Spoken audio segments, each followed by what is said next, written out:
Actually நம்மள நிறைய பேர் சோலோவாக எப்படி ட்ராவல் பண்ணுறதுன்னு சொல்லி யோசித்து பயந்து ஆசை இருக்கும், ஆனால் போக மாட்டோம்.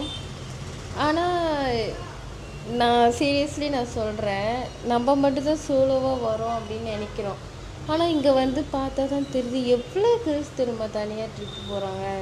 ஆக்சுவலி நான் ஒர்க்கெலாம் வந்தேன். அங்கே வந்து எங்களுக்கு வந்து ஃபஸ்ட்டு பயமாக தான் இருந்துச்சு, எப்படிற மாதிரி தான் இருந்துச்சு. ஆனால் அதுக்கப்புறம் பார்த்தா என்ன மாதிரியே நிறைய கேர்ள்ஸ் வந்து சோலோவாக வந்திருக்காங்க.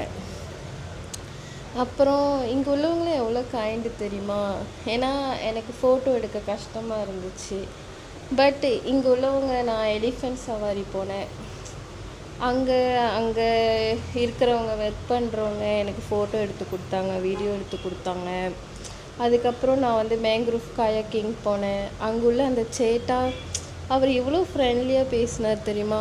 ஸோ கைண்ட் பீப்புளும் இருக்காங்க அப்படின்னு சொல்லிட்டு இதுலேயே நிறையா தெரியுது. சோலோவாக ட்ராவல் பண்ணுறது பயமே கிடையாது. இங்கே வர்க்கலாவில் வந்து மூளைக்கு மூளைக்கு போலீஸ் இருக்காங்க. ஸோ 100% சேஃப்டின்னு நான் நினைக்கிறேன். ஏன்னா 300 மீட்டர் 500 மீட்டர்லலாம் போலீஸ் இருக்காங்க, சுற்றி போலீஸாக இருக்காங்க. ஸோ வர்க்கலா கேரளா வரணும்னு நினச்சா வர்க்கலா வரலாம் அப்படின்ட்டு நான் சஜஸ்ட் பண்ணுறேன். ஸோ ஜாலியாக தான் இருக்குது, நல்லா தான் இருந்தது. யா அப்புறம் ஒரு இம்பார்ட்டண்ட்டாக என்னென்னா, இங்கே வந்து நமக்கு பப்ளிக் ட்ரான்ஸ்போர்ட்க்கு வந்து ரொம்ப கஷ்டமாக இருக்கும்.